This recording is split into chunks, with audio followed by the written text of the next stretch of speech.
afternoon and evening's commute has been an absolute nightmare. You can see behind me here on Highway 1 in Burnaby, traffic is just crawling. It's barely moving, and it's been like this all day. You know, I was back at the newsroom and I check on Google Maps frequently throughout the day, and Highway 1 was just a sea of red. It's been crawling like this all day, and that means no sign of relief.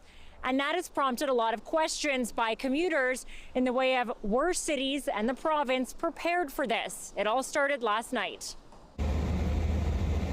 From the first flakes at night to the frosty, freezing reality of the morning commute, Highway 1, a sheet of ice, with avoidable accidents making traffic even worse. Complaints all morning from drivers. No salt, no sand, nothing on the sheet of ice you call Highway 1, tweets Tricia. And Mandeep says no salt on Highway 1. But the province says with temperatures changing regularly and drastically, keeping things clear isn't easy.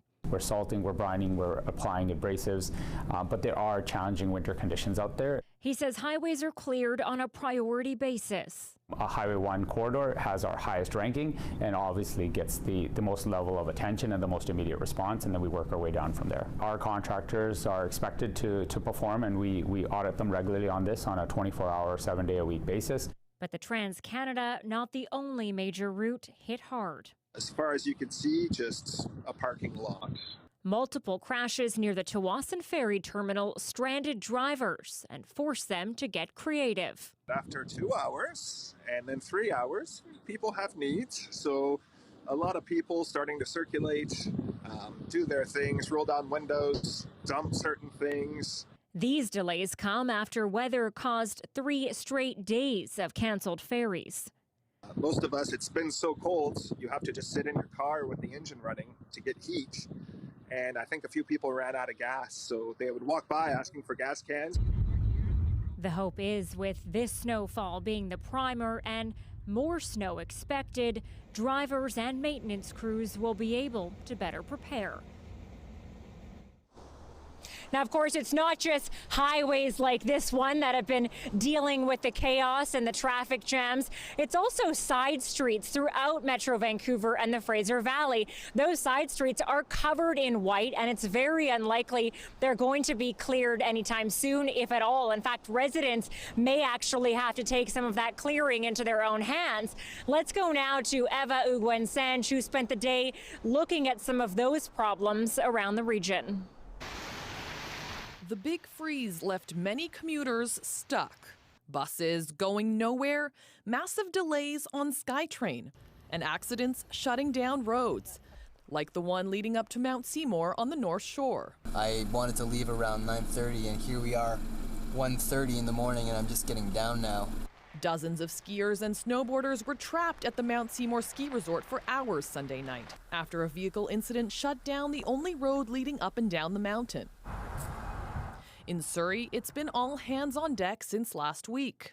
We have 39 trucks out. They'll continue to be out on rotating 12-hour shifts until such time as we no longer need them to deal with any snow or ice that we've got. But drivers are still frustrated with slick conditions, especially on side streets. And the side roads very slippy. The main roads are pretty good. Yeah, I don't even think they use brine on any of the roads, so it was pretty much a sheet of ice driving everywhere today.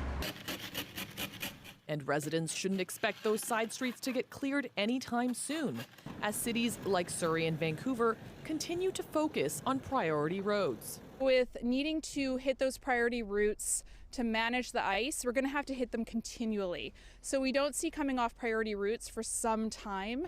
And while some criticize the city for being unprepared for the forecast, city staff said they did the best they could. It rained a lot in advance of this cold snow weather. That means that any pre-treatment we had on the road just gets washed off the roads. So that just makes it extra challenging because snow does then accumulate. BC Ferries also canceled sailing Sunday between the mainland and Vancouver Island as gusting wind made docking too risky.